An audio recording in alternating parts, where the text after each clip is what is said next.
Denizens of the Emperium, welcome back to the Chill Zone, or if you're new to the Chill Zone, welcome to the channel. I am Jacq, and today I'll be checking out the second part of Bricky's every single faction of 40k re-explained, where he goes through, well, every single faction in 40k. But pretty much right now we are beyond 40k, but yeah, it's not like we're gonna adjust the name of the franchise. Now, I think that the previous one was pretty good. The video isn't as new as it was supposed to be, but as always, I let it cook so that it gets the views that it needs to get before I react to them. That being said though, let us get into the episode where, according to the thumbnail at least, he has garments from the Sisters of Battle, aka one of the most evil faction in the entire hobby. So yeah, I'm looking forward to that, so let's go. This video is part 2 in a 2-part series on every faction re-explained. If you've not seen part 1, you were either snatched by the YouTube algorithm, or you don't let anything, not even common sense, hold you back. And for that, well, I wish I could be that strong. The quest to find the Primarchs was expansive and treacherous, to the point where they really should write a book about it. Despite never seeing more than 60 plus. The Primarchs all instinctively knew who the Emperor was. Whether it's his psychic connection to him or just plain old intuition, the giant golden god is a bit of a giveaway. The Primarchs all lived their own lives, and some lived substantially better lives than others. Hey gamers, editor here. Somehow Bridget managed to record Discord notifications. Yeah, I get that. That happens sometimes. I felt for a moment that it was me. Rabute Gilliman of the Ultramarines rose through the ranks of his worlds and ended up turning an entire sector into a high-functioning society, where others, like Mortarion, lived on the poisonous hellscape of Barbarous under the boot heel of his own adopted father. When the Emperor arrived, some wanted to play a little bit of catch with their dad at first, and some didn't trust the baseball bat he was carrying, and some didn't want to play at all. Eventually, one by one, the Emperor returned his sons to his side to bring them back together as one happy family. Family who needed a good cleaning. The biggest joke that was ever told in 40k. Everybody lived happily ever after. Yeah, not even once. Are you tired of boring old soap? Is your son the foulest being ever? Do your eyes sting when he comes near? Well, clean that man right back up with the power of Cheeky. That's right, the brand new moisturizing bar soap brought to you by Moist Critical and Bricky approved. Nurgle hates it, but you'll love it. Bar soap is always so sticky and has a ton of fuss, but now you'll be glowing to the surprise of Lehman Russ. Cheeky soap is so good, we didn't even take a down payment for the sponsor. Can you imagine for a second if Moist Criticals, which by the way, great choice for a cool partner for a company that sells soap to have, the dude who goes yeah, baby! That's what I've been waiting for. That's what it's all about. There you go. Asmongold, the avatar of Nurgle himself, was to sell a soap. God damn.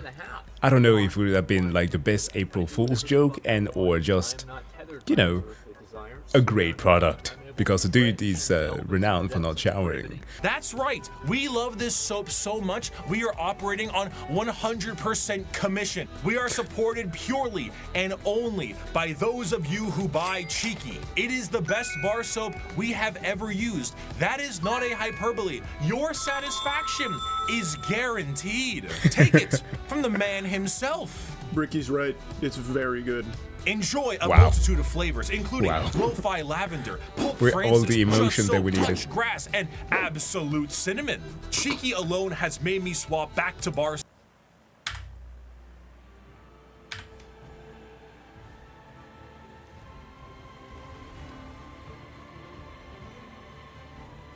My brother in Christ, Pope Francis. Come on, isn't it too soon? Dude. I'm not a religious man, but that feels like heresy. Enjoy a multitude of flavors, including lo-fi lavender, pulp Francis, just soap, touch grass, and absolute cinnamon. Cheeky alone has made me swap back to bar soap as my primary choice. No more liquid soap for this brick. Cheeky is the play. Go ahead and go to usecheeky.com/Bricky or code Bricky for 10% off your purchase. Also a great thing to no longer That's code Bricky at usecheeky.com/Bricky. to not do a gamer subs one because water. Damn, bitch, you live like this? Oh, yeah, so half his sons turned on him. After the Emperor was able to bring all of his sons back into the fold again, he sent them on their way with his end goal in mind, reclaiming the lost worlds of humanity.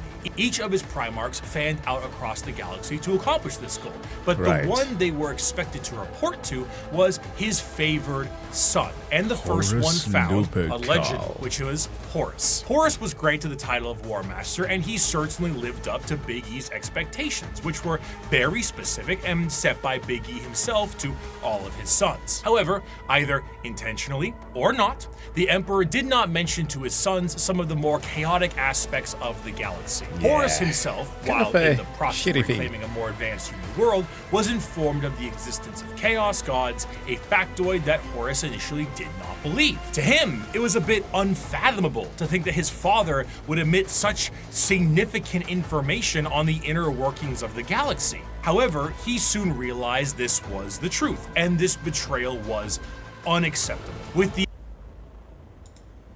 I think it's important to note that before Horus actually turned into, you know, this right there, he really tried. He tried to mitigate a lot of the weird shenanigans that the Imperium was doing in the Emperor's absence, because Dad just decided to go for a galactic-sized pack of cigarettes for a very long time and left his eldest son, well, not eldest, but favored son, to take care of things, like things of the weird bureaucracy that the Imperium had going on, the tithing, that unnecessary tithing to poor world.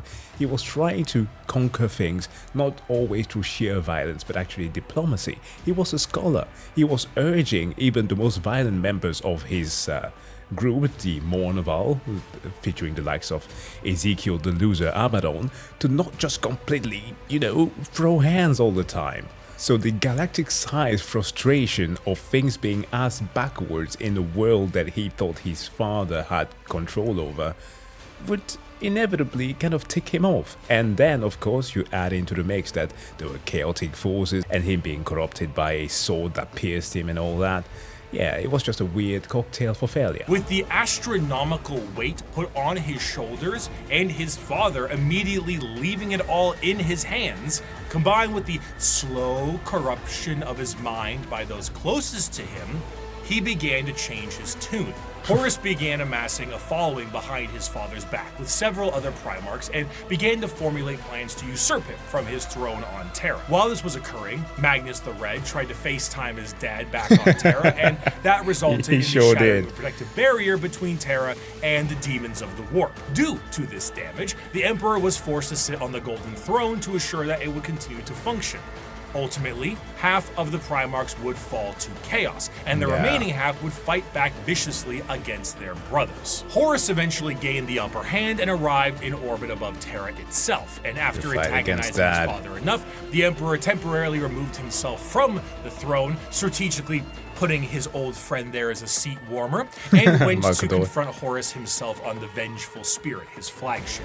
The Emperor faced down his son, and after a heated battle and 64 novels, the Emperor managed to obliterate Horus on a subatomic level, but not before his favorite son was able to mortally wound the Emperor. There's of course the whole mention of Sanguinius versus Horus fighting, one of the greatest moments ever.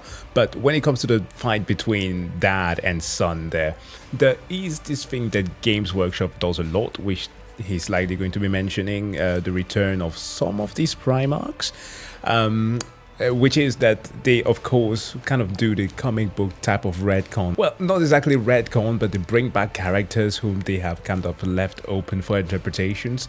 And there was a moment here in the End of the Death, which is the part 3, the latest book within the Horus Heresy here, that deals with this final blow, where the Emperor just temporarily frees Horus of his corruption, brings it back to his sanity to give him a proper farewell.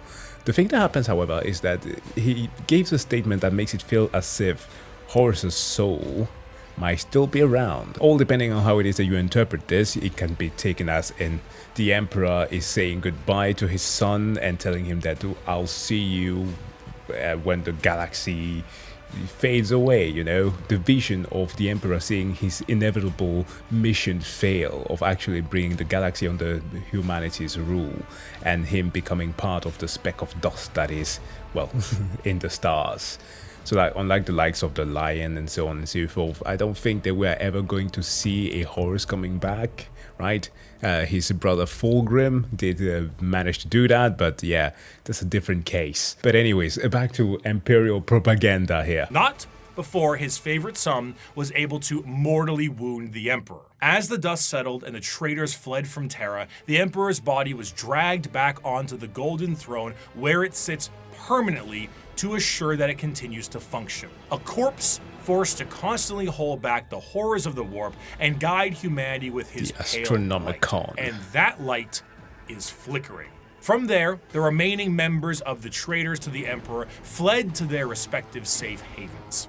These are the veterans of the Long War, the spiteful, and to them, the wronged. The betrayed. Those who would let the galaxy burn if it means the Imperium gets caught in the flames. These are the Chaos Space Marines. Fire transition. And what are the achievements of your fragile Imperium? It is a corpse rotting slowly from within while maggots writhe in its belly. It was built with the toil of heroes and giants, and now it is inhabited by frightened weaklings to whom the glories of those times are half-forgotten legends.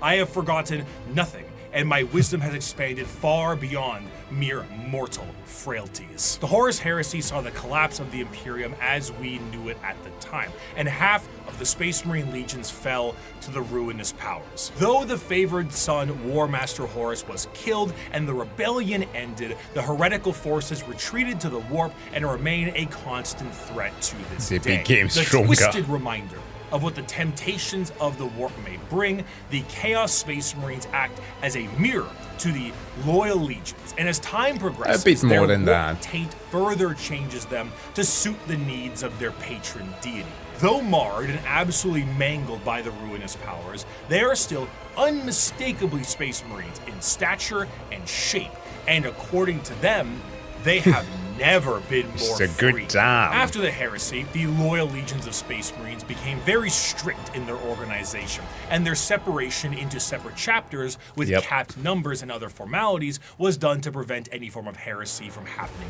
again. Pretty much. The Chaos Space Marines are a bit different. Ultimately, these Marines are subject to the primary legions that fell to Chaos in the first place. The majority "Fuck of these that." legions, the Black Legion, Restriction. Word Bearers, Iron Warriors, Alpha Legion, and the Night Lords, are supporters of Chaos undivided, either enjoying the powers of all Chaos gods or sometimes shunning them altogether. But I hate balkanization. Yeah, there's a whole thing about how it is that their accent sounds kind of like first people from the Balkans, which is kind of funny. I have a different interpretation of that.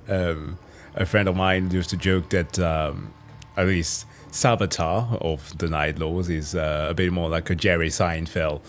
So I guess that he will have a bit of an Israeli accent, which in contrast with the current happening might not be the best comparison to give, but screw that. Savitar is a funny guy. It's a funny ass character despite his morbid humor. a few of them follow a very specific Chaos god. Thousand Sons are followers of Zeech, the Death Guard follows Nurgle, Slaanesh has their claws in the Emperor's Children, and the World Eaters are avid followers of Khorne. From there, the metal. legions themselves are separated into roaming war bands that may go under their own unique names or may stake a claim to one of the primary legions. Most of the gear and armor of a Chaos Space Marine remains the same, but stylistically it changes quite a bit to reflect the intention of the legion or their patron god. The Death Guard's armor has become rotted and full of gaping mouths and plague-filled boils. The World Eater's sharp and violent armor reflects their bloodthirst, and the chaotic noise of the Emperor's Children armor, nipple rings included, pleases Slaanesh greatly. Due to the taint of chaos, the armor itself becomes less about plating and more about a new skin for any fuses with the flesh. Though the Chaos Space Marines have no true fear of death or numbers diminishing, there are still major recruitment efforts for their legions. However, the conscription of these recruits is a lot more chaos-fueled and is more of a forced assimilation, and in some instances, breeding. The organ implementation. Demon Kulaba. That's one of the most disgusting aspects of 40k that you can ever encounter. And there's a lot of it out there. Even the Emperium does some pretty heinous stuff, and especially when he's gonna be talking about the sisters. And the Tyranids, of course. Torturous. But chaos truly does exceed in the department of just ugh. And other modifications are the same, and the necessity of a gene seed remains the same, but the result is a hell of a lot different. Understanding Chaos Space Marines is a difficult exercise. If we took my original video 5 years back and looked at the Imperial Knights section, it mainly focuses on big stompy robots. Chaos Now Knights. that I understand more, I can discuss the Code Chivalric, the Throne Mechanicum, Squires, and Monarchs, and bring some more context to it all. To assume Chaos Space Marines are simply the opposite side of Space Marines would be foolish, for once you understand the plight of their Primarchs, it can provide a context always needed. Horus himself turned through an overwhelming weight on his shoulders and lies told by his father. But what of Angron? Angron lived as a slave gladiator for his planet's masters, who took Dark Age technology and shoved it into his brain, so experiencing any emotion other than Anger rage was agony for him. He finally leads a revolt for his fellow gladiators and frees himself from the confines of servitude. The Emperor finds him and says he will take him home, but Angron refuses. Wow. I'm sorry, I'm being flabbergasted here because I've never seen the full frame of this art. I've always ever seen like a close-up to Angron's face and stuff, but never the World Eaters that were alongside him. Wow, that's beautiful. God damn it, bloody metal. Also, it's super ironic given that Angron's original ability, you know, as every single Primarch has something special about themselves, was to be able to soothe other people's pains. He was the Primarch of compassion. And then Daddy was like, boy, watch your dog and your friends burn. And thus Angron inevitably became John Wick. He will fight with his friends against the tyranny of his slave owners to the last. At the final last stand with him and his closest friends, slave gladiators, all of them outnumbered and on the verge of death, the Emperor forcefully teleports Angron to his flagship and none of his compatriots, leaving Angron to live and watch all of his friends die. You kept that mule Corferon. Russ kept his kin friends. The Lion kept Luther. Humans, brothers, and foster fathers, saved and raised into Legion ranks. But not me. Not Angron, no. Did the Emperor teleport his gold-wrapped custodians down to help me in my army? No. Did he free the warhounds and order them to battle, fight alongside me? No. Did he save my brothers and sisters the way he spared and honored the Lion's kin, the way he honored Corferon? No, and no. No mercy for Angron. Angron the Oathbreaker. Angron the Betrayer. Conrad Kurz lived as a lonely boy, scrounging the dregs of a hive city plagued by constant visions of an assassin sent to murder him by his own father. Lorgar was born on a world of chaos worshippers with abusive parents, and the Emperor decided the best way to reprimand him was destroy his holy city. Also, it really didn't help that he had one of the worst individuals on the planet along with him called Erebus, whose name isn't in fact Erebus. He stole another kid's name and was like, today I'ma start my villain arc. I want to have a lot of sympathy for Lorgar because he was actually trying to create something kind of neat. But he went with the religious approach, which the Emperor was totally against. The Emperor isn't an atheist, okay? He's an anti-theist. He wants all of that gone, despite the fact that he himself is like, you know, like a god. But despite me wanting to say that everything is Erebus's fault after the burning of this dude's world, no. He lost it. The Emperor robbed Mortarion of vengeance and suppressed Magnus at every turn. The question isn't why the Primarchs rebelled. Why not sooner? The question is why didn't they sooner? To them, Yes. They are not the betrayers. They are the betrayed. They were under the boot of a golden tyrant, and they finally could be free from his heel. Of course, things have changed a lot since the heresy, and the Primarchs of the Chaos Space Marines that have survived the fall are a twisted variant of what they used to be. They have all, for the most part, ascended to the position of Demon Prince and act as a direct connection between their god and their legion. However, due to the nature of the transformation and dedication to a particular Chaos god, their actions tend to be separate from their legion's actions. Fulgrim, for example, is so infatuated with being a Demon Prince of Slaanesh that he is at times far too focused on his own personal perfection as opposed to conquest and sitting around like Frankfurter on his throne. Meanwhile, Lorgar is being stalked by a bird, so he's always on edge. You know what's funny about that? You know what's really funny about Meanwhile, Lorgar is being stalked by a bird. Corvus Corax is a crow, yes, I know, but he's very much channeling the biggest amount of magpie energy ever. Like, you know, they're all part of the same family, right? Magpies and crows, they're all sort of like part of the Corvidae family of those birds. And you know the whole thing of magpie don't swoop? Yes, they do. And Tasmania and Australia as a whole is basically the warp, okay? To find creatures there that you haven't seen anywhere else and horrors beyond comprehension.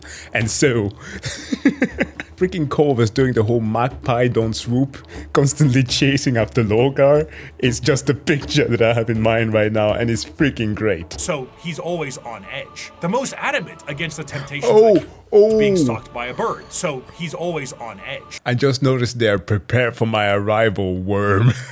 The most adamant against the temptations of the Chaos Gods, Perturabo, was even made a Demon Prince as a reward for being the one who did the most work on the group project. Yeah. Chaos Space Marines are a fascinating faction because there is a great deal of cognitive dissonance that is represented in them. Depending on which faction you follow, your devotion to Chaos is a sliding scale, and the representation in the universe is so varied. Some are there to reap a high tally of kills for their patron deity, while others are there purely to destroy the Imperium who wronged them. Some are there to torture and maim, and some are there to conquest and conquer. There is no unifying glue. They fight each other as much as they fight everyone else, and their machinations are entirely up to their warband. You have all walked different paths, but together we have come to the same destination. The Emperor has failed us. The Imperium has failed us all. It has failed us by the laxity of its laws, the decadence of its culture, and in the injustices heaped upon those of us who serve the most loyally. Oh, this is an Isvan quote. I was trying to figure out, was this 40k or like during the heresy? Because yeah, obviously they wouldn't be mentioning the betrayal just now in current time.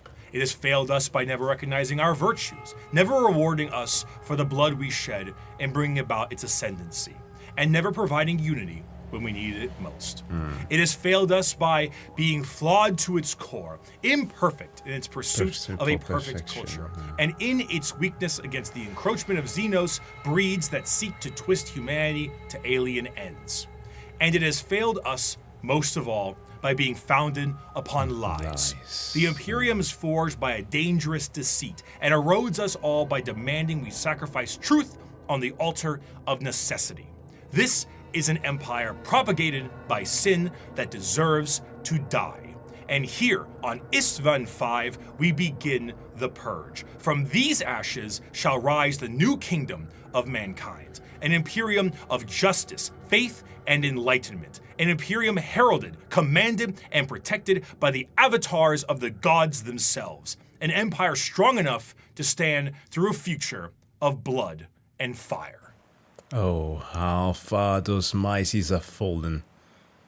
They had, depending on how you look at it, noble intentions. Naturally, however, as I have said before, Space Marines do not make up the bulk of the fighting force in the Imperium, so it would be ludicrous for me to not mention their dark cousins. The Code Chivalry is the sign of the power of the Imperial Knights. But what about the... The Dark Mechanicum. Jesus Christ, he's dropping bangers now. The ruinous powers claimed during the Horus Heresy extended beyond just the Space Marines and the Primarchs. Mars itself was subject to a revolution that saw half of them fall to chaos as well. And some of the once loyal knight houses saw themselves swearing fealty to the dark gods. The falling of these factions allows for the war machine of chaos to continue uninterrupted and to have firepower equal to that of the Imperium itself. No, it's not equal at all. Look at this, okay? The Dark Mechanicum, okay, are ballers beyond comprehension. Why? They do the one thing that the Imperium doesn't do. I'm gonna let him speak. No spoiling here. Dark Mechanicum, as the name suggests, is the Chaos-affiliated branch of the Mechanicus, and have a lot more free reign, much like the freedoms of the Chaos Space Marines. The seeds of the Dark Mechanicum were planted fairly early, due to some of the Mechanicum not really seeing the Emperor as the Omnissiah immediately. And of course exploited this to allow the schism to happen a bit more naturally. Unlike their Imperial brothers, the Dark Mechanicum have the ability to invent and innovate. What a concept. While also utilizing forbidden technologies such as the Silica Animus or AI. The Dark Mechanicum do have their own desires to find lost technologies and put them to use, but they're more interested in taking ancient and forbidden technology from Imperial worlds and activating them for their own purposes. Because what good is a bunch of knob and tube wiring if you don't overload it with as many extension cords as possible? However, instead of being clear-cut and more generalized creations, the inventions of the Dark Mechanicum are inherently tied with the warp and its demons. Genetic experimentation and modification, the fusion of man and machine are exceptionally common, and no creation is more reflective of this than the demon engines. Instead of regular tanks and vehicles, the demon... I'm sorry. See, there are things in 40k that are super fun when you think about them, and then gruesome at the same time. Like this thing right here. Never ever in my life did I think that I would feel bad for demons. There isn't really much that thing of like moral ambiguity when it comes to most of them. Take the Dark Mechanicum for example. They are per definition dark. Even darker than the Brethrens. They take this entire attitude of like disregarding flesh to the extreme. They do crank the body horror up to 11. I of course, being a person with fear for my life and my flesh, can kind of empathize with that. I can feel how horrible that can be. Now put that in contrast with being from the Emperium. Like I'm looking at a demon and like let's say a dark angel character that is fucking mysterious and is always scheming, and I'm going like, I'm gonna take the demon side. No, I will not do that. But when it comes to this, I'm like, man, I feel bad for y'all. Demon engines are machines bound with the presence of demons to make them living war machines.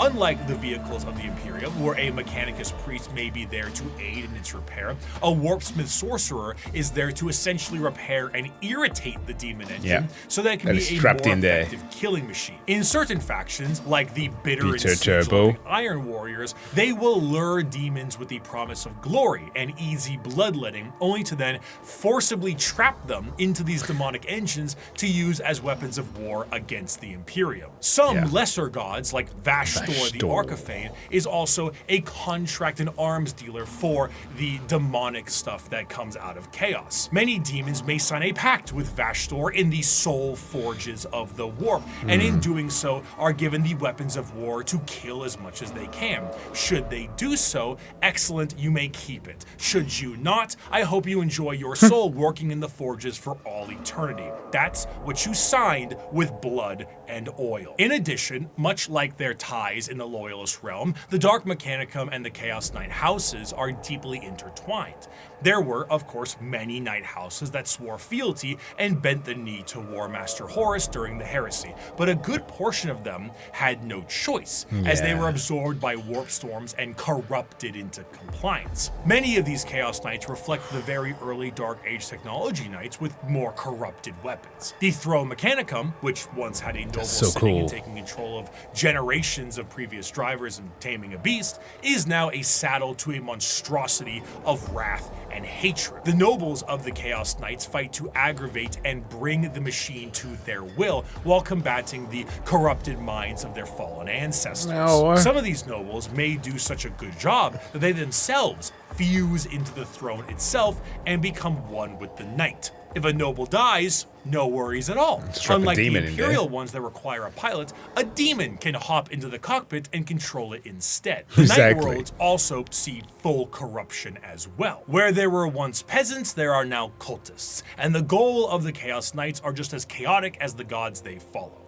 Some are sent to war by the ruinous powers. Others may protect Dark Mechanicum Forge worlds, and others still may be so hyped up on the ruinous powers that they are just aimless and reckless, hoping to unravel the fabric of the universe itself. Though the aspect of nobility is still there with the Chaos Knight, but it's hardly the same as it is on the Imperial side. As opposed to a beautiful knightly stallion, the knights here are horrifying and unpredictable monstrosities, fueled in part by the agony of the memories of the ancestors trapped within.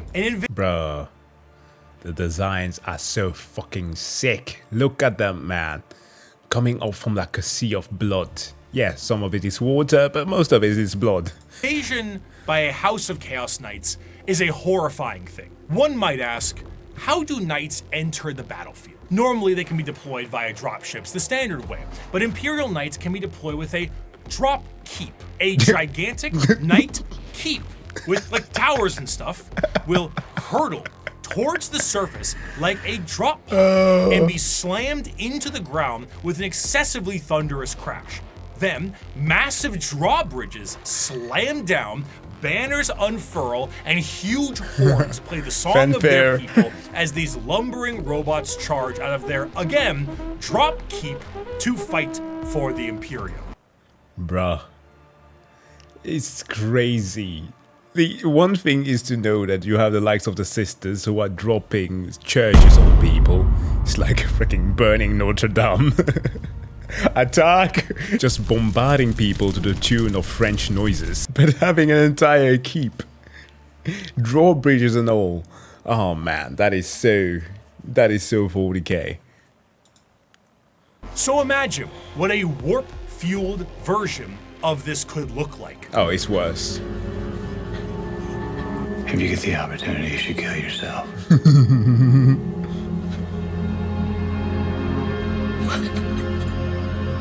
Chaos Knights have such a presence, the warp fluctuates in their tread. They bring doom, dread, and despair across the battlefield. Warp storms occur overhead, and psychic phenomenon cling to them. A Chaos Knight will arrive either in some warp-debased platform, or perhaps a portal itself, or climb out of a pool of blood. As the air gets heavy, the enemy feels a crippling sense of paranoia, and the sky begins to rain blood, acid, and God knows what else. The horrors of the warp have resulted in a dramatic change in technology in the favor of their forces. Though in practice, it is a horror beyond comprehension, their baseline desires don't seem that radical on paper. They are creative builders, working to innovate and improve technology while utilizing anything they can to accomplish their STEM goals. Looking at the dark forces of chaos and the Emperor now on his golden throne, humanity is fractured.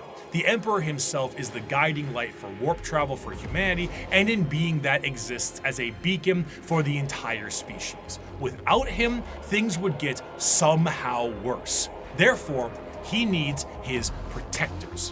Where a Thunder Warrior wasn't enough for his armies, and half of his Space Marines turned traitor, the Emperor's personal bodyguards are something else entirely. They are not the fallible Astartes, nor are they a nightmarish concoction of organs and indoctrination. They are built and gene-crafted, with science bordering on magic. They number 10,000 strong, and each of them is a hero. They are the Custodesd.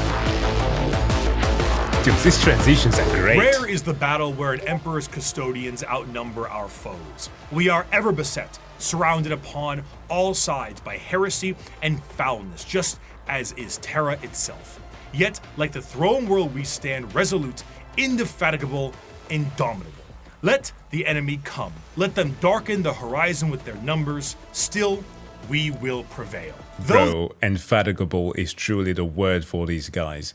Imagine standing still for hundreds of years. The cramps.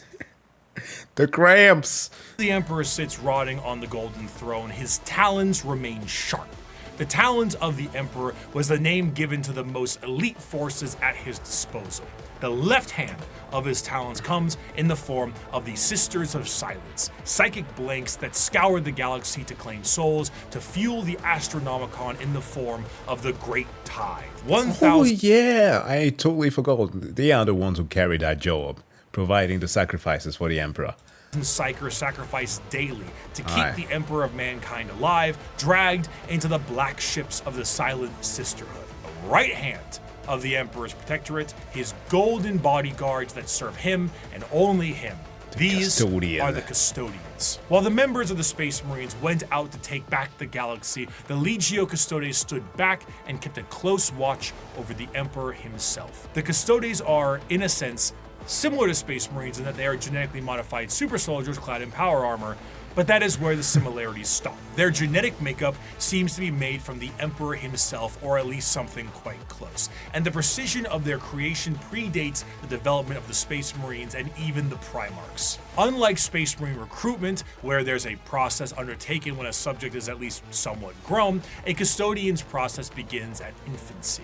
The methods in which they are made are a secret, but what is known is that at the very beginning, each Custodian was made by the Emperor himself. Regardless of the bioalchemical process, the process is exceptionally long and grueling, and only a handful of selected aspirants make it to the end. Those that do are clad in the most regal and effective armor in the Imperium.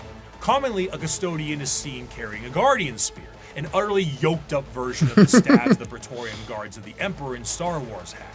They are also clad with specific shields and blades, but the most interesting thing with all of their gear is that due to the meticulous and dedicated maintenance and preservation of their armor and gear, these items are the same ones they used 10,000 years ago. The Custodians do not age biologically, so some of the veterans in the Guard may be several thousand years old. And unlike the Space Marines, they fight entirely as a solo force. When a line of Custodians is holding back waves of enemies, they operate independently. There are no battle formations, there are no squad tactics. Each Custodian is the main character, trailed by serfs and servitors, tasked entirely to reload their weapons. They fight with a singular purpose, if not action. Groups. Dude, Watchers of the Throne's art for the book cover is one of the sickest out there. Like, I desperately wanted more Custodian action when that came out. I was so stoked. Plus the design is also super sick, like the red, the black, and the gold, with the occasional purple, courtesy of the Aquilian shield. Of Custodians will dispatch enemy after enemy, their spears coming within inches of each other, but never close enough for a killing blow. Their strikes are intentionally defensive, allowing their opponents to attack 1 to 2 times before parrying and ending their lives. Each strike deflected is an opportunity to know their enemy more and learn from their patterns. They are truly the Emperor's bodyguards, masters of close combat, enemy knowledge, and reactions measured in milliseconds. Though the Custodians are a part of the Adeptus Terra, the members of the Guard only answer to their own leadership and the Emperor himself.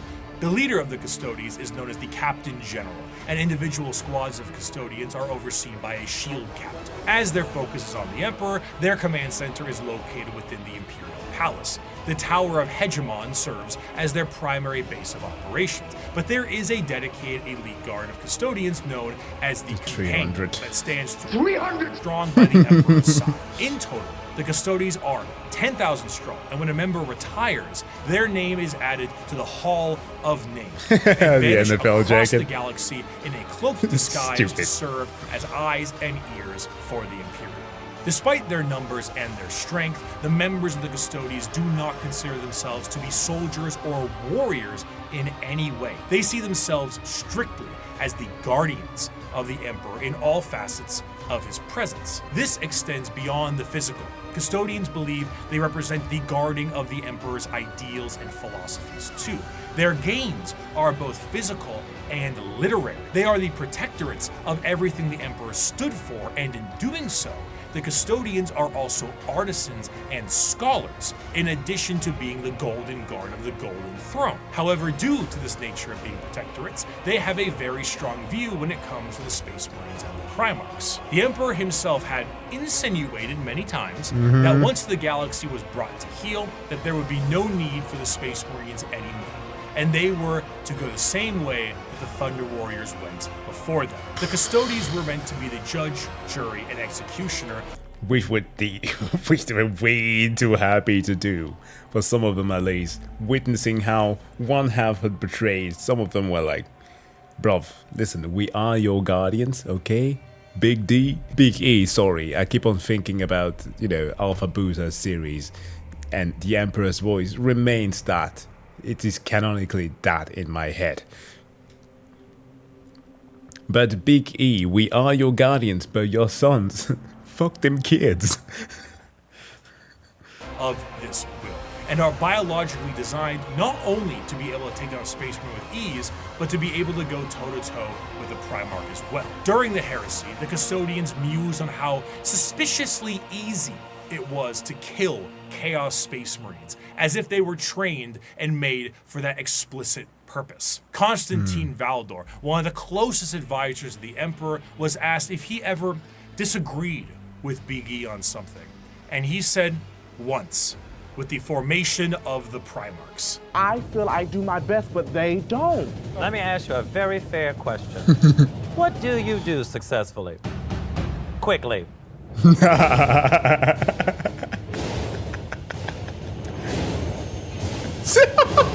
Showing Perturabo and the rest of them.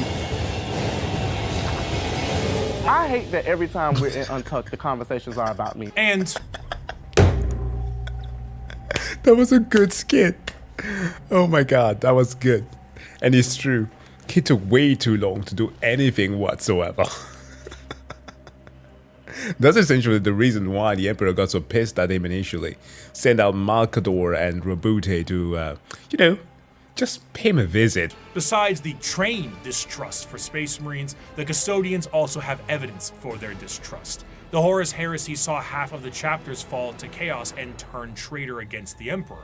In the mind of a Custodian, the fact that half of the Space Marines fell before means that the other half can fall with ease. They are fully capable of wiping out literally any force put against them, and in a sense are the final representation of the golden age of terror. However, they are forced to stand in silent and blind service to the Emperor and to the ill of the Imperium. And they, for 10,000 years, have stood vigil over the Imperium and have watched its rise and fall with the inability to do anything about it. While they do go out and fight some battles here and there, at the end of the day, the vastness of the Imperium means that the closest advisors to the Emperor himself are powerless to make any change. But goddamn, can they kill a Space Marine? For 100 years, I stood my watch amidst the somber shadows of the Sanctum Imperialis.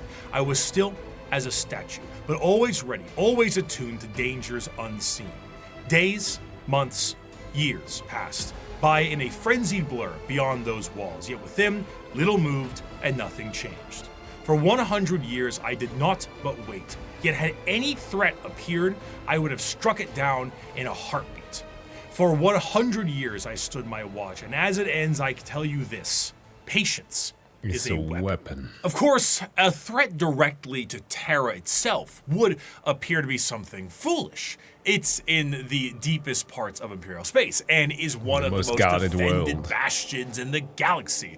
You'd truly have to be foolhardy or insane to think that you can take on Terra itself. However, one faction certainly got close. In the dark ages of the stars and in a river of misery, there is one faction having a cracking old time. The boys. The galaxy sees them as savages, yet they have already figured out the questions of the universe. Their numbers are the shifting green their hue. technology incomprehensible, and yet their violence is so very green. I am, of course, talking about the Zug. The Brits. Oh my god, he got that right. The Orks are the pinnacle of creation. For them, the great struggle is won. They have evolved a society which knows no stress or angst. Who are we to judge them? We Eldar who have failed, or the humans on the road to ruin in their turn? And why? Because we saw answers to questions that an Ork wouldn't even bother to ask. We see a culture that is strong and despise it as crude. During the war in heaven, the Old Ones were doing their best to spawn as many combatants to their cause as possible by seeding the galaxy in a specialized sense. The Eldar were made to be a precise and tactical species to fight off the Catan and the Necrons, but another prominent species was made by them as well. The Krork were warriors clad in ornate armor with more dangerous weaponry. However, things changed, and these warriors changed, and the Krork are no more. They are now known as the boys, the lads, the mates, the orcs. An orc in 40k looks like an orc in most other fantasy media, hulking, warlike monstrosities with big teeth and worse attitudes. However, unlike the more Tolkien-esque forms of these creatures, the devastating nature of the Orks is in their biology. Unlike most species in the galaxy, the Orks are actually a type of fungus. This fungus itself comes in various forms. The small goblin-like Gretchen and Snotlings are a part of this fungal ecosystem the clever as well, ones. and also the Squigs, which can be used for basically anything. But regardless of what is a part of the fungal system, all of them are born from spores that land on the ground and grow. As they travel around the galaxy, they drop spores literally everywhere, and then an Ork dies, and they drop tons of fungal spores that allows for their numbers to be replenished over a period of time. Because of this, Orks are not only extremely prominent across the galaxy, then we just but do they it again are and again. exceptionally resilient due to their growing cycle. Even if one Ork lands on a planet, it will be nearly impossible to get rid of all of the Ork presence unless the planet itself is completely destroyed. Exterminatus. They might find a way to survive. Due to their fungal nature, Orks don't really stop growing, and the more long-lived an Ork is, the bigger they get, and the more... Oh boy, yeah. What was the one with Vulcan again called? The Beast. The Beast that Vulcan fought against. Well, kind of, because there was a beast that was stronger than the beast. There's still a big fucker that Vulcan, the Primarch of the Salamanders, had to fight against, and he only won with that one through detonating himself along with it. So yeah, they are a tenacious bunch. The more an Ork fights, the bigger they get. Of course, since they're constantly getting into scraps, an Ork's lifespan isn't necessarily that long, so the bigger Orks are harder to find. Though alongside this, however, they are a tribe-based species that is comprised of warbands, and the biggest and the strongest Ork leads the warband known as the War Boss. At the bottom end of the Ork tribal system are the Gretchens and the Snotlings. These members act as the servants and slaves of the Orks, and sometimes their actual ammunition, despite being a bit smarter and more cunning than their bigger brethren. Because in Ork culture, the biggest is the boss. The smallest gets picked on and thrown around. Beyond the warbands and the tribes, orcs also belong to a specific clan. Tribes constantly shatter and rebuild, but the clans do not. They are, in a sense, a psychological state of being for any given orc and gives an orc their specific character and traits. And to make things easier, these clans are also color-coded. So that's very easy to tell what orc does what. Though there are many clans out there, 6 of them are the most prominent and well-known. The Bad Moons are essentially the merchants and have a lot of money because their currency is teeth and they grow teeth faster than any others. The Blood Axes are the stealth units, and by stealth, it means like slightly more quiet than the others, and they have a love for LARPing as humies. Death Skulls are the scavengers, and the Goths are the close combat specialists. And on the 2 ends of the spectrum, we also have the tech-savvy Evil Sons, and the more traditionalist and tribal Snakebites. Another major facet of orcs is their religious beliefs. They believe in 2 gods, Gork and Mork. Gork is cunningly brutal, and Mork is brutally cunning. The difference between them, according to orcs, is that Mork hits you when you aren't looking, and Gork hits you when you are. There's a lot of confusion as to which one is which, and this results in a lot of infighting. In other species, this would be considered a sort of religious conflict, but for the orcs, it's just another excuse to fight. I have a quote here, but I don't really do a good orc voice. So I'm going to get my co-host of That's Ridiculous to read this one, and I'll try to lip sync. Oh, DK. Oh, he's more cunning than a grot and more killy than a dread. Oh, shit. The boys that follow me can't be beat. I haven't listened to that much Adeptus Ridiculous as I should. It's a pretty fun one just to like stay in tune with some of the releases, like summarization of, like overview, should we say, of the books sometimes. That's what I would listen to, the book club that they had. But dang, I didn't know that DK has such an amazing orc voice. That's nice. On Piscina, we jumped the Marine boys, and our boss pose was covered in the helmets we took from the dead-ends. We burned their port and killed their bosses and left nothing but ruins behind. I'm Warlord Gezgul Mac Uruk-Drucker, and I speak with the word of the gods. We's gonna stomp the universe flat and kill anything what fights back. We's gonna do this cause we're orcs, and we was made to fight and win. It sounds terrible. Fighting is the biggest aspect of orc culture, and it's essentially their life's purpose. They are genetically hardwired to get into battles and scraps with enemies that can feel pain. The more they fight, the bigger they get. This, combined with them getting bigger over time, means that some of the biggest and baddest orcs of all time have been notably gigantic. The Beast, as he was known, was about the size of an Imperial Knight. If an orc runs out of other enemies to fight, they will immediately start infighting to scratch the battle itch. For example, in The Warp, a planet exists where a band of orcs are in a constant state of war and battle, and have been for an improbably long amount of time, strictly because how much Khorne enjoys himself watching it. Every single time the Khorne gets mad. Why in the hell is it that the borrowed power that I gave to that failure Ezekiel Abaddon isn't working? Please. Can we switch away from the channel about the Arks of Omens and please get somebody tune into the planet with the orcs fighting there? Oh, thank God.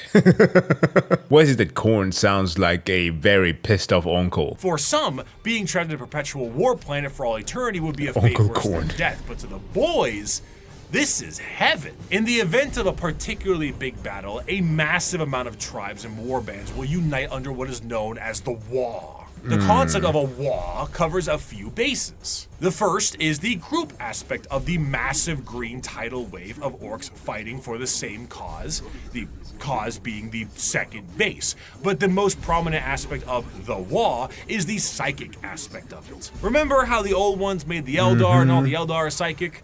Well, the orcs are too, kinda, but just not as much. Only a little bit of it. And they often don't know how to use it, and frankly don't care. But a huge gathering of orcs generates a psychic field that allows orcs to be more organized, dangerous, and dedicated to the war-based cause. However, the true extent of the psychic energy and its usage is relatively unknown, but that doesn't matter considering the outcome 90% of the time. In a similar sense, their ragtag technology and weaponry is also a mystery to most who encounter it purely because of that WH energy. The technology the orcs seem to be held together with duct tape and plastic glue. He said it. Doesn't even begin to describe it. Their guns seem to have an inordinate amount of ammunition and firepower, and they are seemingly able to put things together on the fly in the middle of combat. The Emperium is of the mind that the orcs' weapons and machinery only work due to their innate psychic ability, but realistically, orc gear hardly works in the first place. Weapons blow up in a Bugs Bunny-esque manner all the time, and their war buggies can collapse in the middle of battle. Just because it works a handful of times does not mean it's not designed to work. But this doesn't stop the orcs and their green tide. To really understand the power of the WH energy, orcs can operate purely off of belief. Now, a misconception is that orcs believe something is real and it happens. Yeah, they're not sisters of battle. They don't actually bring up, like, you know, manifestation of warped entities into being, like actual angels showing up on the battlefield and doves and shit. Sisters of Battle are insane. For the few books that I've read, I've been flabbergasted. I need to order more. And actually, you have some, not just hard copies, some audiobooks could be pretty good. But yeah, they are bloody insane, but they are not orcs. But that isn't true, because that's just one orc. However, there's never one orc. There's normally a few billion orcs together, and if they all believe something is true, the warp will tend to respond with a positive green light. Sometimes. Do the red ones go faster? Well, with enough orcs, yeah. How does an orc buggy with an engine block that's just a boulder with vroom vroom written in chalk work? Who cares? Orcs breathing on a ship with a hull breach? Go ahead. An orc went back in time to kill a version of himself so he could have two of his favorite weapons. It is shenanigans. Because of their actions and aesthetic, the orcs tend to be presented in a comic relief sense in a lot of media, particularly the media from their perspective. They are bumbling and loud and goofy British football hooligans, and they say silly things and act in silly ways. But to the citizens of the Emperium, the orcs are far from funny. They are violent and irrational creatures that take humans for punching bags, slaves, or ultimately dinner. They have no moral compass and are violent and brutal killers that know nothing else. They are genetically designed to be a violent species that was capable of beating back the Necrons and the Catan. And if the orcs were ever able to unify under one banner, they would be utterly unstoppable. Done for. However, due to their aggressive nature, their organizational skills are non-existent. They might as well just kill each other off. All that exists in the mind of an orc is fighting, and nothing else. If they wipe out their enemies, they will inevitably wipe themselves out as well. They are a brutal Ouroboros doomed to an endless war cycle, but to an orc, why does it matter? If they fight and they win, they win. If they fight and they die, it was a good fight. Now that the Xenos armies are growing in strength and more are threatening the safety of the Emperium, they need to bring new methods in order to handle what they are currently facing.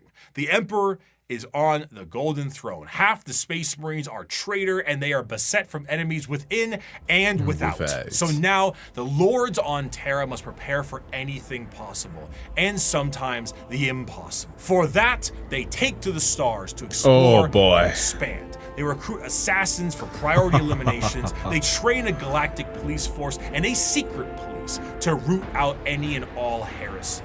The lesser known yet most feared,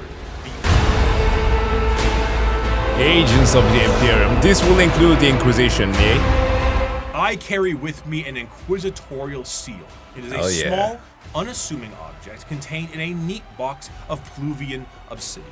It is a modest thing, relatively plain, adorned with a single motif and a simple motto.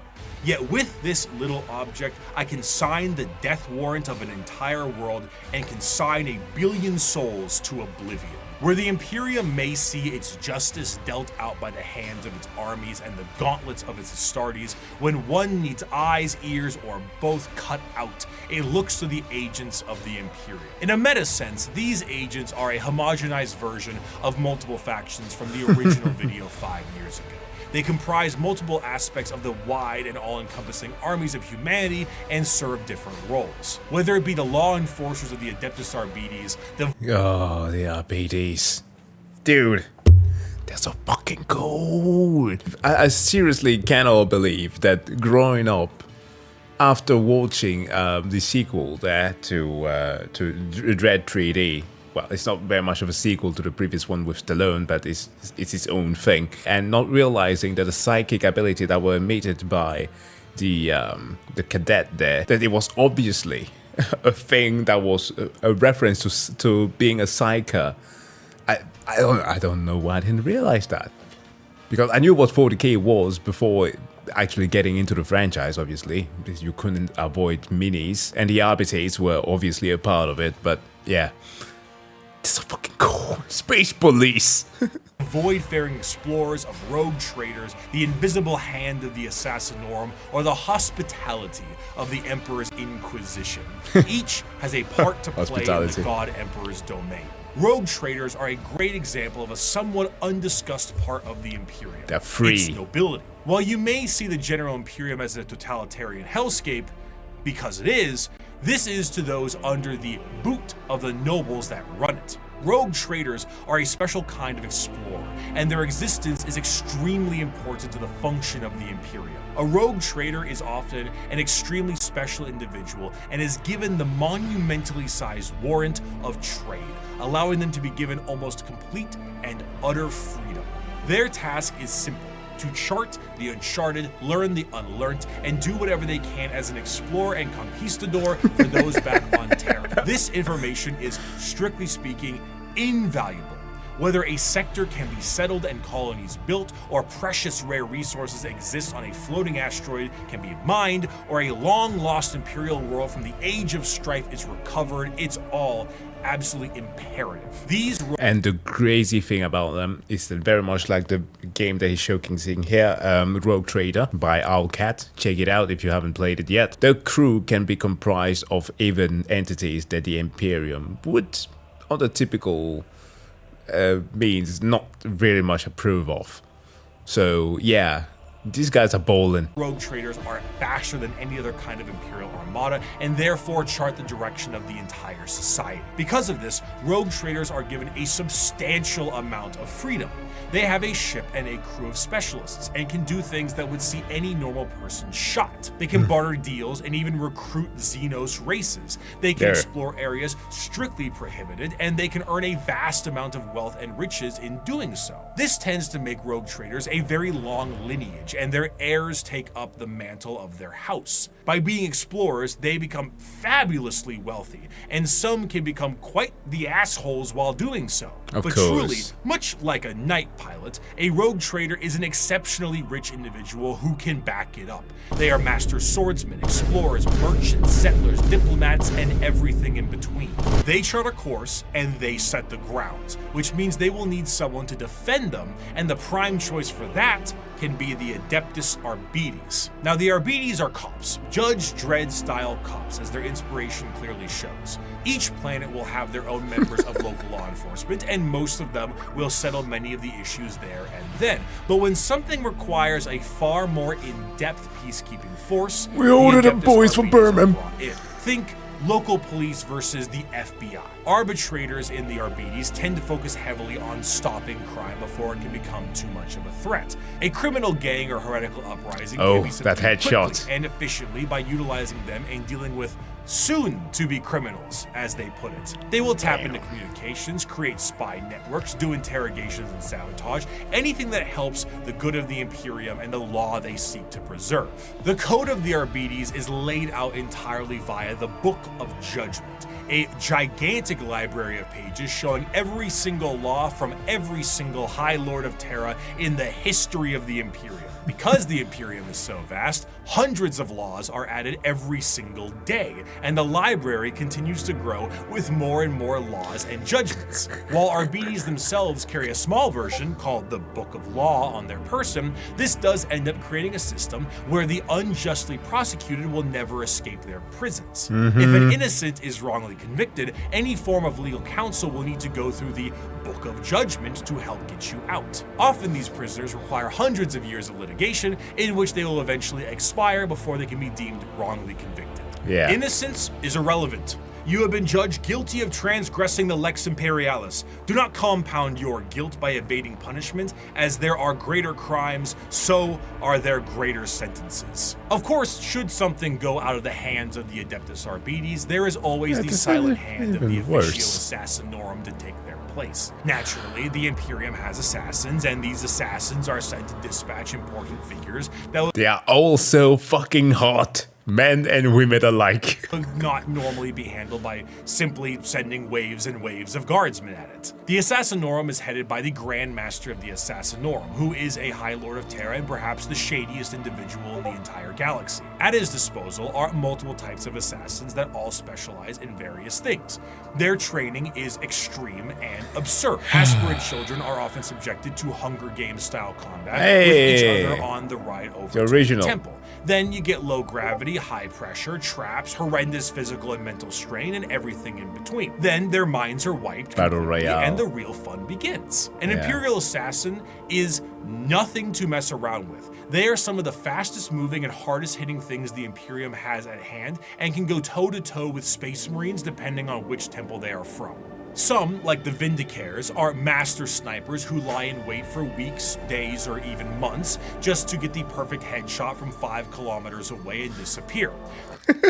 It's fucking insane. The Calidus Temple are masters of shape-shifting and take a drug that allows them to transmute their body into whatever they see fit. A confidant of a target may be killed and they will take their place before killing their target outright. Or they could shift into a member of a Chaos Warband with symbols and flesh and all that to earn the trust of a cult leader before slitting their throat. The Caluxus Assassin is a psychic blank, a soulless mutation, making them appear as uneasy to normal humans and downright disgusting to psychers. When a powerful psyker is causing issues, this is who you send. Their specialized helmet enhances their already latent powers and will allow them to all but drain the souls from those they touch and their very body. It is an extreme weapon used when a direct form of pressure must be applied to an otherwise untouchable psyker. Now, if you need a direct pressure in a more literal way, the Eversor is for you. A drugged up comatose psychopath that is directly dropped on enemy lines and allowed to wreak havoc,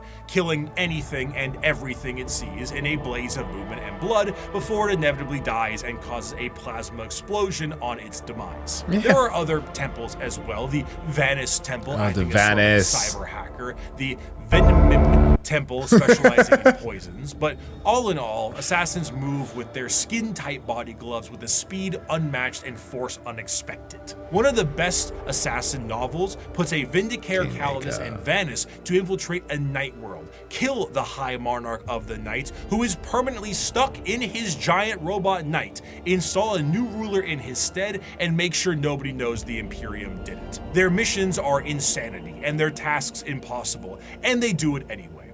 Thus is the power the Assassinorum wields. We do not determine the guilty, we do not decide the punishment. We are merely the cold instrument of the Emperor's vengeance. There is no form of death unknown to us. There is no form of terror beyond our means. There is no enemy outside our reach. We are the blade that hovers over the throat of the traitor. We are the bullet that awaits the heretic's skull. We are the poison in the throat of the alien.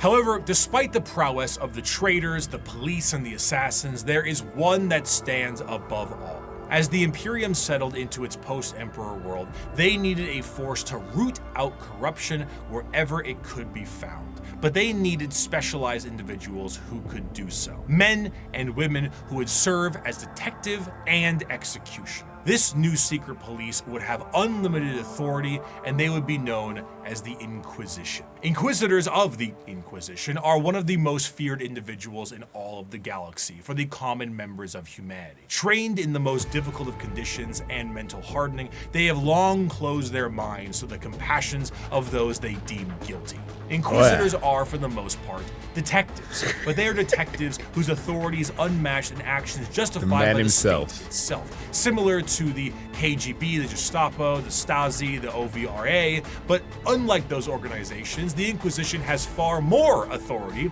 and is one of the only types of individuals who can commit exterminatus, the term used for the utter and total destruction of a planet that is no longer deemed usable by the Imperium. While it is a very exciting word and a commonly notable thing done in Warhammer, exterminatus is not... I'm sorry. This one is special. So, see, unfortunately, an unfortunate thing happened not too long ago, which was that Games Workshop went after the TTS guys. Bruva Alfabusa, who is the original, the maker of the If the Emperor Had a Text-to-Speech Device series. That is unfortunate, obviously, but I want to point out that he actually did an episode on this guy. I will link it in the description below if you want to check it out. It's pretty freaking funny. One of the most insane of the Inquisitions ever. Not actually used particularly often. It's a last resort entirely meant to stop the enemy from gaining a major foothold or spread even more corruption. Even with 1 million worlds, the wholesale slaughter of an entire planet is still a massive blow to the Imperium. Inquisitors range quite a bit, not just in how they operate, but also in their personalities. They are often main characters for a large amount of books, as detective noir is a great genre, and they can be the most stone-cold killer or a pragmatic and sympathetic individual depending on who they are. Radical Inquisitors may utilize methods unlike most of the Imperium, such as alien tech or even demon hosts, where Puritans stick closer to the methods of the religious state and shun any deviations. They also specialize in various aspects, as the Inquisition has orders or ordos, such as Xenos for aliens, Malleus for demons, and Hereticus for, you guessed it, heretics. Truly, if you are a normal citizen of the Imperium, a person flashing an inquisitorial rosette in front of you may be one of the most terrifying moments of your entire life. It is the same as an FBI badge or a KGB member, except now you're in Warhammer. So their authority 1,000 times worse. are infinite. Agents of the Imperium are vast and offer a ton of different concepts to the world of Warhammer, and they continue to expand as the Emperor's descent into the Golden Throne has lasting effects on humanity. As time progressed, a few people seeing the Emperor as a deity made their voices louder, and over a few thousand years, worship of the Emperor was not only considered expected, but state mandated. This church will be known as the Ecclesiarchy, and there were many who would look to the cardinal position and make desperate grabs at their power, leaving horrid effects on the populace. The Age of Apostasy was a time of reformation in the Imperium that saw its eventual change into an overtly religious empire. During this time, an all-female warrior cult to the Emperor called the Daughters of the Emperor were a bit more isolated from the wider Imperium. However, as the Ecclesiarchy began to take root, one Goj Van Dyer became the High Lord of the Administratum and noticed these warriors and felt they could be useful to him. Goj himself told these warriors that he was the voice of the Emperor himself and demanded they fire upon him to prove it. Having a little hidden force field that this warrior cult had never seen before, the bullet bounced off of him and showing him to be unharmed, truly blessed by the Emperor. This cult became known as the Brides of the Emperor and acted as his personal bodyguards and aides. However, Goj Van Dyer was a tyrant, and his horrendous reign spelt ruination for the wider Imperium, which made the Adeptus Custodesd take notice. Despite an outright coup and revolt against him, the deadlock was getting steep as the Brides of the Emperor's fierce combat skills kept him safe. One Custodium made contact with the leader of the brides and brought her into the throne room of the Emperor himself. Nobody knows what transpired in that room, save for Alicia Dominica, the Custodium, and the Emperor himself. However, she left the room with her hair bleached pure white from the interaction, marched her battle brides directly to Vandire himself and said, "You have committed the ultimate heresy. Not only have you turned your back on the Emperor and stepped from his light, you have profaned his name and almost destroyed everything he has striven to build. You have perverted and twisted the path he has laid for mankind to tread. As your decrees have stated, there can be no mercy for such a crime, no pity for such a criminal. I renounce your lordship. You walk in the darkness and cannot be allowed to live. Your sentence has been long overdue, and it is now time for you to die." Despite not having any time to die, Doge Vandire found some time to do so. With his head lopped clean from his body, the brides of the Emperor were no more, and the Ecclesiarchy signed a document to stop Vandire's reign from happening again. They would no longer be allowed to have men under arms. Men. Sororitas! Excuse me. Nuns with guns. They have some of the most insane apparatus in 40k, meant for purging everyone! But man, the stuff that they do to each other is even worse. His favorite. The Adeptus Sororitas, or commonly known as the Sisters of Battle, the nuns with guns, the fighting force of the church. Despite being the main militant faction, the Sisters of Battle, their organization actually is far more diverse than this and have many more nun-based roles for their members. They are organized by various orders with various specialties in mind, such as the non-militant orders like the Hospitaller, Dialogus, and Familius, including things like helping with surgical equipment and various other medical stuff, Duolingo, and a poli-sci degree. These orders are further separated into smaller orders in an almost Space Marine chapter sense, but tend to have more flexibility due to the nature of their work. And in addition to that, there is flexibility between the orders. It is not uncommon for a member of one of the more battle-hardened orders to switch to a more passive one once they've sustained battlefield injuries or are a bit closer to retirement. As mentioned before, the Sisters of Battle are a part of their own separate organization, the Order's Militant, and feature the highest number of any given system. They are the official fighting force of the Ecclesiarchy, and they specialize in wars of faith. Unlike the deployment of Astartes and Guardsmen, the Sisters of Battle are often deployed with members of the Inquisitorial Ordo Hereticus due to the holy war nature of their battles. The Sisters of Battle are suited up with their own form of specialized power armor that gives them almost like a Joan of Arc vibe to the battlefield. Though lacking the more extreme modifications of a Space Marine's power armor, pretty nice. mainly to the fact that Sisters are, for the most part, regular humans, the power armor of a Sister of Battle almost matches the defensive power of an Astartes, but with added flexibility and versatility in exchange for strength. Some of the patterns of armor do allow for the enhancing of genetics, but this is far from the norm. This, combined with an arsenal of tanks and vehicles that have literal church organ rocket launchers on them, really brings across the holy war vibe in a gothic manner. Accompanying a Sister of Battle in the fields of war is the holy crescendo, the bolter, the flamer, and the melter. With such a simple loadout, the Sisters of Battle are able to bring down the glorious flames of the Emperor himself, and his holy light shines on them in other ways during a conflict. Hell, even their jump packs evoke angelic imagery as opposed to the more clunky jetpacks ones that Space Marines have. In times of great turmoil or impossibility, a living saint of the sororitas itself might appear on the battlefield surrounded by a litany of doves and cherubs, an almost comical scene of holy glory followed by literal hellfire.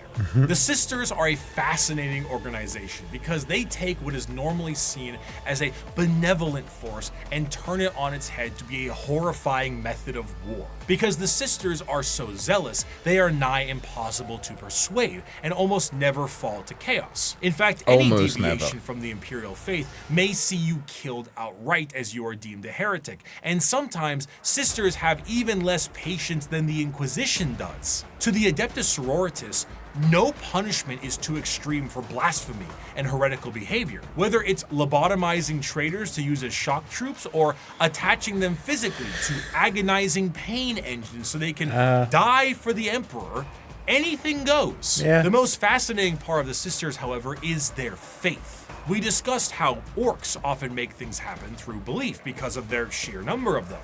The Sisters create miracles where they walk. They are not many psychers like Orks, but they are excessively devout and make up for that. Bullets barely miss targets they absolutely should hit. Guns jam, tanks malfunction, enemies slip and fall. The scene from Pulp Fiction is an accurate portrayal of what happens when the Sisters fight. I'd knock that shit off if I was you. Die, you motherfucker!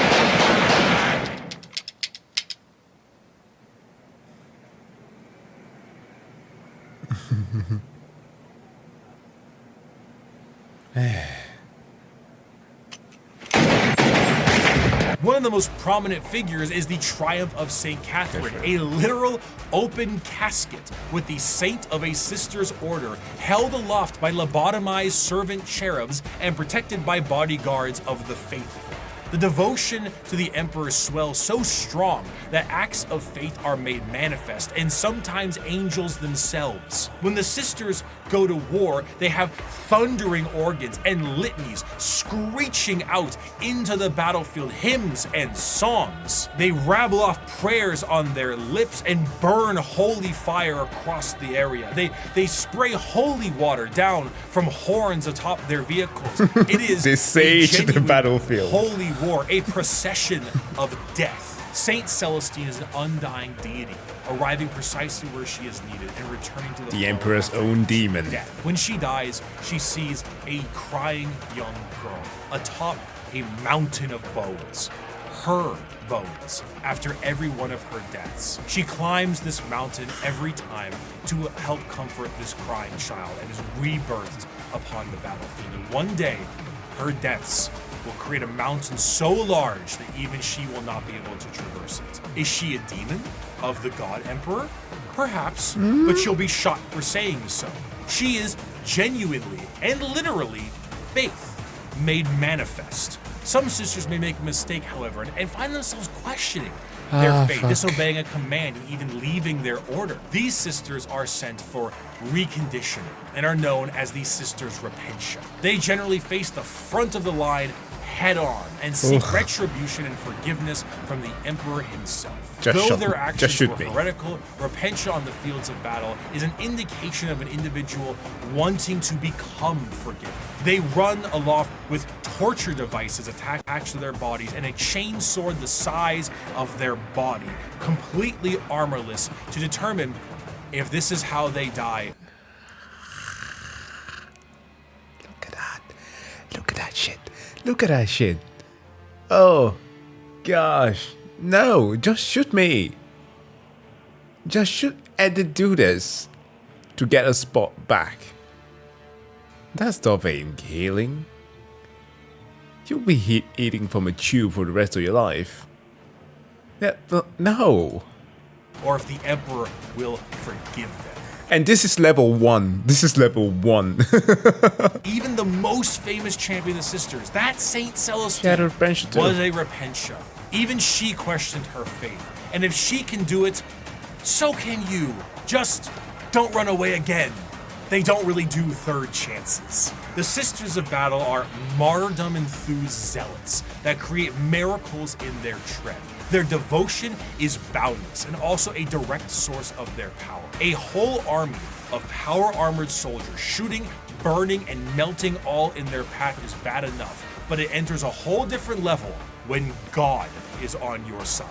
By bolter shell, flamer burst, and melta blast, the mutant, the heretic, and the traitor alike are cleansed of their sin of existence. So has it been for 5 millennia, so shall it be until the end of time. The Imperium devolving into wars of faith is to push its agenda further. Where the xenophobic nature of humanity was once strong, it has now been magnified, and there are plenty of aliens in this galaxy. 6,000 years prior to the current events of 40k, a planet was found by an Adeptus exploration vessel. The life forms on the planet were seen using tools, but they were still very primitive, so the planet was marked for destruction to pave the way for the Imperial war machine. However, this was thrown off because of an extreme warp storm and that whole Doge Van Dyer thing. Flash forward to modern day, and an unknown but highly advanced vessel was shot down near an Imperial mining world, and the bodies on this vessel matched those life forms found on that primitive world. The native creatures on that planet were able to evolve rapidly due to them being unobstructed, and their highly advanced gear posed a new threat to the Imperium. Advancing over these years with a remarkable speed, these are the new upstarts in the galaxy, looking to make a name for themselves, all in the name of the greater good. These are the wannabe. The alien is weeaboo communists. Do not hate him. Pity him his ignorance. Seek to understand his differences and acquaint him with his inadequacies. Only then will he accept his place in the greater good. The early history of the Tau is chaotic at best. Due to their extreme speed run to space travel, their journey to the stars were overburdened with inner conflict. It wasn't until the appearance of the Ethereals that things began to settle. These Tau to the warring tribes marked their unification under one common belief: the greater good of the Tau Va. What about the greater good? The good. How can this be for the greater good? The greater good. This system is a caste-based system that seeks to unify and organize the Tau into an effective and successful society while working for their mutual benefit. These castes, in order from lowest to highest, are the Fire or Shas caste, which is soldiers, Earth/Theo, which is manufacturers and industrialists, the Water or Kor, being diplomats and traders, and the Air/Kor, being Navy officers. Also, you have the Ethereal/Un, which is the lords and leaders of the Tau. Now, unlike the paths of the Eldar, the Tau don't get any say into which caste they're in.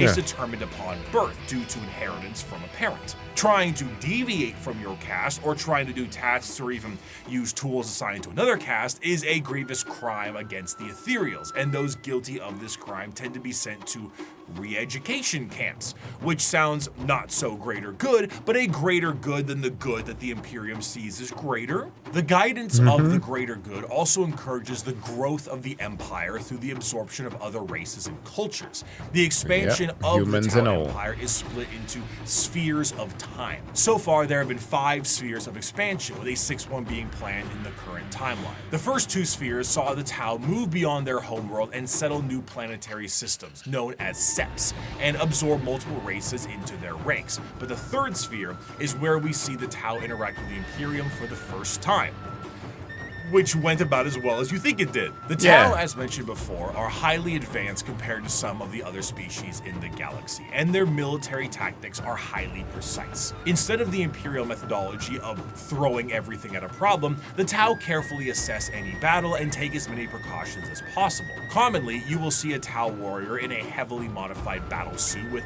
advanced targeting systems. The Tau do not often consider close combat not melee necessarily, so they don't really put much stock into it. Their Gundam-like battlesuits have a multitude of functionality, ranging from overwhelming firepower to stealth-based combat, and since they're an upstart species with a bit of technical flair, they have plenty of AI drones that help them in the field of battle. In addition to this, the Tau are also joined in the field of battle by some of the species that have been absorbed into the fold of the greater good. These auxiliaries often employ tactics that the Tau are unable to do on their end, such as the brute force and almost primitive nature of the Kroot, combined with the Geonosian aerial shock attack style of the Vespens. But the Tau assimilate more and more species with time, including even some humans who wish to break off from the Imperium for pick a reason. The aesthetic of the Tau also leans a bit more into the East Asian sci-fi aesthetics. The large mech suits definitely evoke that Gundam look, but the general garb of their higher-ups kind of create that motif, and they often have accents in the games that they are in. But while Tau are looked at as Gundam mech faction by some, others enjoy them for the full coalition of aliens. One of my favorite images in Warhammer is this official artwork by Games Workshop. Now, not a single one of these aliens are a faction in Warhammer, and yet they all are different species that do exist in this universe. The Milky Way galaxy is vast, and while the Imperium and many others exterminate what they can find, the Tau will assimilate those that can be assimilated. The crew and Vespens we already discussed, and the humans and also Votann will join them at times, but you also have the Galg, the Nikasar, the Vorg, the Thraxian, the Terrellian, Greet, Domati, and many others. Some of these are just one-off lines, and some are major players in the civilization. The Nikasar are, for lack of a better word, gigantic psychic polar bears with bird-like faces. The Tau have psychic bears. And the fact I haven't seen this is a crime. Bears. The Tau as a culture are generally marred by the various issues that an advanced civilization would have in an unadvanced galaxy. They do not travel through the warp because of the insane dangers, but instead use a more classic FTL jump. However, because they aren't going through hell, it makes them a lot slower than many other races. The Imperium might surf through hell and lose a few ships, but they will get there first. Often they will take enormous cannons and weaponry and defeat their foes before they can even close the gap. One of their light walkers carried a weapon of lethal effect. It fired a form of ultra-high velocity projectile. I saw one of our tanks after being hit by it. There was a small hole punched in either flank. One, the projectile's entry point, the other its exit. The tiny munition had passed through the vehicle with such speed that everything within the hole not welded down had been sucked out through the exit hole, including the crew. We never identified their bodies, for all that remained of them was a red stain upon the ground, extending some 20 meters from the wreck. The fascination of the Tau is that in any other modern day world, their society would be horrid. Rigid caste systems, corruption, and politicking ethereals, and basically it's the greater good or nothing at all. But in the world of Warhammer, the simple fact that like humans are accepted into their sphere should they please already puts them far and above the other races that would murder or eat them. But despite this, the existential dread that is the Tau Empire is ever so apparent. Despite being hyper-advanced and welcoming a coalition of aliens, they are the upstarts, and they are painfully outnumbered on all sides. Almost any other faction in the universe, given the right amount of force, can wipe out the Tau Empire from existence. They themselves might not be perfect, simply be but their slight with numbers. Glimmer of hope is exactly that, a glimmer in a dark and crushing galaxy. Of course, nobody dares take the attempt to destroy the Tau Empire, because doing so is an enormous amount of resources, and for the same reason why you don't full send your whole army to one person in a commander game of Magic. You open yourself up to player 2 and 3. But not to say it won't be a struggle. The Tau Empire, when prepared, are a vicious fighting force who might delete your formation before you even see them. But they lack numbers, something more. And in the dark corners of the galaxy, something is coming that is entirely numbers. Shadow in the war. Can you imagine how badass and just how sinister of a threat you might have to be when you're casting shadow upon darkness itself? There is a cancer eating at the Imperium. With each decade, it advances deeper, leaving drained, dead worlds in its wake. This horror, this abomination, has thought and purpose that functions on an unimaginable galactic scale, and all we can try to do is stop the swarms of bioengineered monsters it unleashes upon us by instinct. We have given the horror a name to salve our fears. We call it the Tyranid race. But if it is aware of us at all, it must only know us as prey.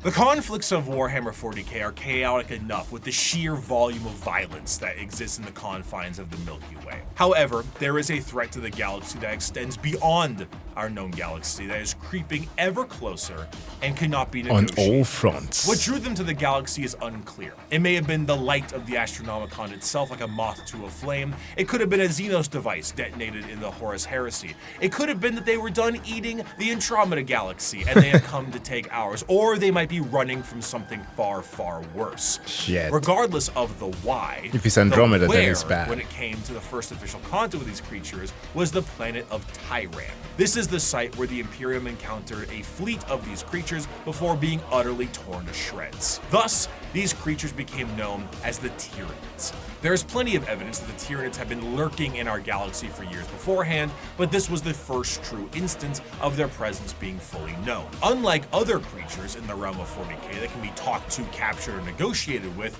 the Tyranids are unable to be reasoned with. They are, at their core, animals, but not the fun kind of animals. They are the xenomorphs of 40k, and boy are they hungry.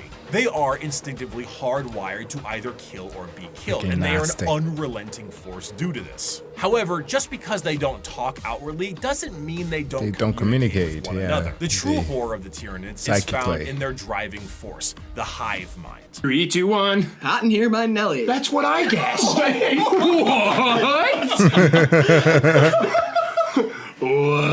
You see, the Tyranids are a collective consciousness that are all connected to a singular embodiment of psychic power that is utterly incomprehensible to the human mind. To keep this connection there, the Tyranids on the field of battle are followed around by synapse creatures, essentially serving as their Bluetooth connection to the greater hive mind. This allows them to send and receive information about the battle they're in, and it also allows them to adapt to certain situations based off of the information. And that they do very well. The swarm might be able to develop a new weapon or new tactics so they can get the upper hand. When the synapse connection is cut, they are unable to essentially form a save state and are stranded. The sheer power of the hive mind presence pours from each Tyranid in such a manner that it causes a distortion in the warp itself. A hive fleet's arrival can cause a dark shadow the size of several light years, coined the shadow in the warp.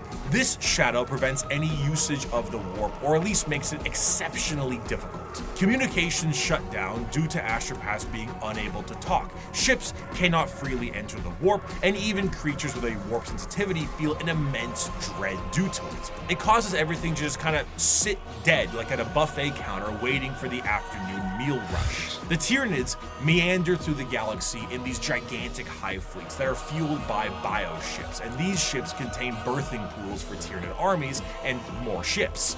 Everything about the Tyranids is organic, and to fuel this war machine, the Tyranids consume any and all biomass they come across and absorb it into their respective hive. That's the thing about it. From the ground to literally the air, the Tyranids strip a planet to a lifeless and uninhabitable hulk. As a means to curb the advancement of the Tyranids, the Imperium has been known to preemptively exterminatus worlds in the path of a hive fleet so that they have less biomass to consume in an attempt to starve them. The Halo method, literally scorched earth tactics by taking everything out of the freezer and lighting it on fire. Outside of the obvious threat and adaptive and unreasonable enemy posed on the field of battle, the most dangerous aspect of the Tyranids comes in the form of their general unpredictability. The Tyranids are external to the Milky Way galaxy itself, and it's unknown where they truly hail from. However, their arrival in the Milky Way is seemingly random and in 3D space, implying quite heavily that Tyranids have the galaxy surrounded in some kind of way. Due to this, you will sometimes see instances of species engaged in a separate conflict, both agree to a temporary truce in order to take out a Tyranid threat. Because regardless of the stakes at hand, the existence of the Tyranids marks the heat death of the galaxy itself, and all the factions can ultimately agree that the Tyranids themselves act as the biggest threat to all of them. The Tyranid race is truly an unknowable horde, and pulls from that horror of the unknown. They, as a faction, are not ones with a large amount of general lore because their entire race is told from the point of view of those being eaten by them. Tyranids are called that due to the planet Tyran they destroyed, as we mentioned earlier, and their names are often phrases given to them by their victims. The Swarm Lord, Old One-Eye, the Death Leaper, Von Ryan's Leapers, and so on. Despite the inability to even perceive the vast psychic hive mind of the Tyranids, they are fiercely intelligent. Special poisons and items designed to counter them are adapted in a matter of hours. If you bring light infantry, they create heavy monsters. If you brought weapon emplacements, they spawn little creatures to scour your vents and sewers. Many of you enjoyed the Servitor excerpt from part 1, and so bear with me as I provide you another very long account of a planetary governor whose planet is in the final death throes of the Tyranid menace. This starts about halfway through. It has been many weeks since a handful of us escaped the sinking of the Seafort Divine Anchor via airlift. We have escaped in this manner because the Tyranids had overwhelmed so much of our world, they no longer appeared to need to continue spawning beasts for aerial supremacy. I shall never forget what I saw from my craft's portholes. Alien biostructures dominated Huto's surface. Gigantic, lumpen barnacles pumped out clouds of matter to further poison the planet alongside pulsating, brain-like nodes that resembled lethal fungi. Immense capillary towers stretched high into the poisoned sky. The glistening chitin coating their flanks crawled over by chains of lesser beasts fulfilling some sick alien purpose I cannot know. Digestion pools spread for miles, replacing our once great lakes with reservoirs of bubbling biomatter. Tides of creatures bloated with consumed flesh vomited their guts into the pools or threw themselves entirely into the billowous liquid. Amidst the seas of feeder beasts consuming all in their path, we would every so often see an explosion or a burst of fire. Were these heroic final stands by other survivors, or merely abandoned ordnance detonating at random? I will never know. I cannot rejoice in the deaths they inflicted. The biomatter of the dead Xenos was surely recycled by the Xenos regardless in no time at all. Our aircraft ran out of fuel a week ago. Now I stand in the snow, not far from the peak of Mont Saint Hila. I am the only one left that I know. One by one, those with me perished. The slightest cut on a mountain rock resulted in an immediate infection that left the pilot screaming in agony.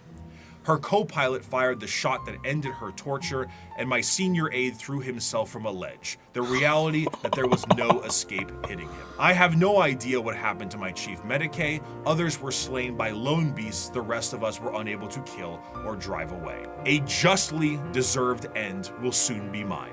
I have failed on every possible level. We were not even able to send word. An alien disease has me within its grasp. My limbs are numb, my tongue is dry as sand, my head throbs. Even at these chilled heights, I sweat profusely. From here where I sit, I can see the final death unfold on the planet entrusted to me. Before me is the Radarin Ocean. The water level is visibly dropping, hour by hour. They are even taking our seas. There are enormous beasts with great, slowly flapping wings and immense open maws moving through the sky. I may be at high altitude, but the air is thinner here than it should be. I know enough of mountaineering to know that. They will not even leave our air.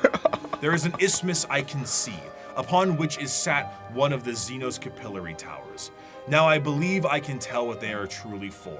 High up, foul Xenos bioships cling to their flanks like twisted calves at their mother's udders.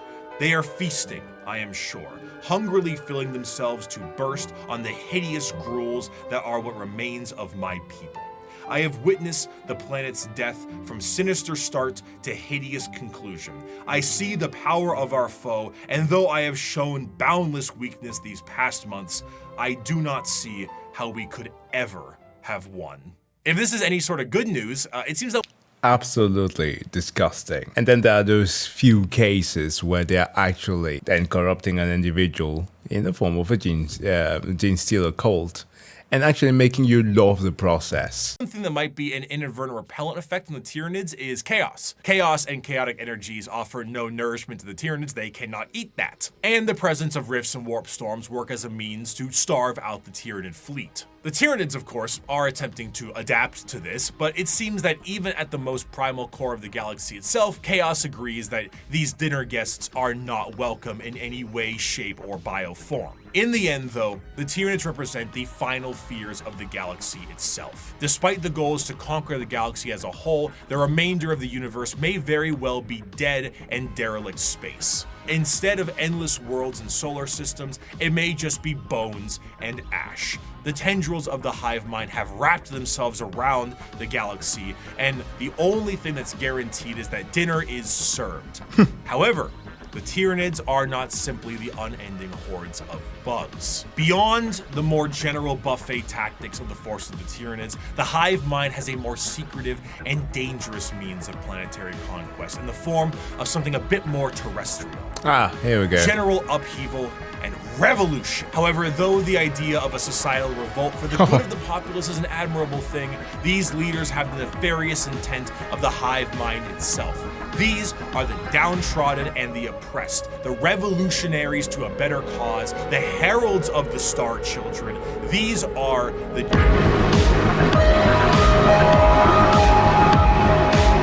In the sunless body of our hive, the flock of the faithful grows. They kind of makes... guided by our great father's sacred vision, protected by his loving hands. Within these holy shadows we dwell, while the impure bathe in spire-topped starlight. And what lies between those stars? What sails beyond those distant suns? Shrouded in night, born within that eternal black, our redeemers, our gods, truer than the silent, long-dead emperor, the children of the void. We hear them in our dreams, we feel them in our blood. They call and we will answer. We will rise and claim the engines of labor that have bound us in servitude.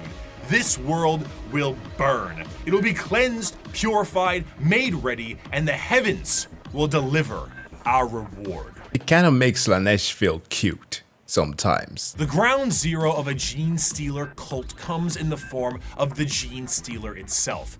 Deep in the depths of a planet, a Genestealer acts as almost an advanced recon unit for the Tyranids, and were the first Tyranid units encountered by the Imperium itself long before the first Hive Fleet made its presence known. Unlike the Tyranids that can only reproduce through the birthing pools in the fleet, a Genestealer reproduces via the Big Smooch. The Genestealer kiss is essentially what the facehugger alien does. It attaches to a victim and releases an embryo. However, instead of a chest burster, the embryo alters the genetic makeup of the host itself, turning it into the primary conductor of a localized version of the hive mind known as the brood mind. Any offspring that this host produces is known as a Genestealer hybrid, and the host assures their survival to continue to reproduce. The first few generations of a Genestealer hybrid look more like the Genestealer itself, which in our current reality would be terrifying. But considering how the vast majority of humanity is a little mutated in 40k, it doesn't stand out as much as it should. As the generations continue, the mutations and the general alien look is almost entirely phased out, and the resulting hybrids look almost identical to the species that they once were. Due to the size of most worlds, the makings of a Genestealer cult can exist almost entirely in secret, generation after generation. After a certain period of time, those hybrids will make their way into generalized society. Still connected to the mind of the Genestealer itself, the hybrids operate with the express goal of gaining power within society itself in a political and religious sense. Most of the time, they will present themselves as revolutionaries, looking for the betterment of the population. And honestly, it sounds great for a lot of the folks on the planet. By the people, for the people. As they expand more openly, the crossbreeding continues until all aspects of the planet's society is infiltrated. However, all bets are off when a hive fleet comes close enough. When a Tyranid hive fleet gets close enough to a planet, the brood mind activates essentially an endgame scenario. The once political and religious leaders become bloodthirsty fanatics that work to finalize the collapse of society and the death of those who oppose them. But to those in the brood mind, the god they believe in is coming, and this is holy justice and vindication for their religious and political beliefs. As the hive arrives, the planet is essentially ripe for the taking. The original Genestealer pieces out to the next world or is reabsorbed for deployment elsewhere. And yeah, Angels of Death, the Warhammer Plus show, did actually a pretty amazing depiction of that. I was very pleased. Tyranids begin to take the planet for themselves. The cultists sing praises and holy songs as the Tyranids begin to eat everything up in kind of a meet the pyro sense of religious delusion. But as they are harvested, some of them are snapped back to reality, oops, there goes gravity, before they are thrown into the biomass soup.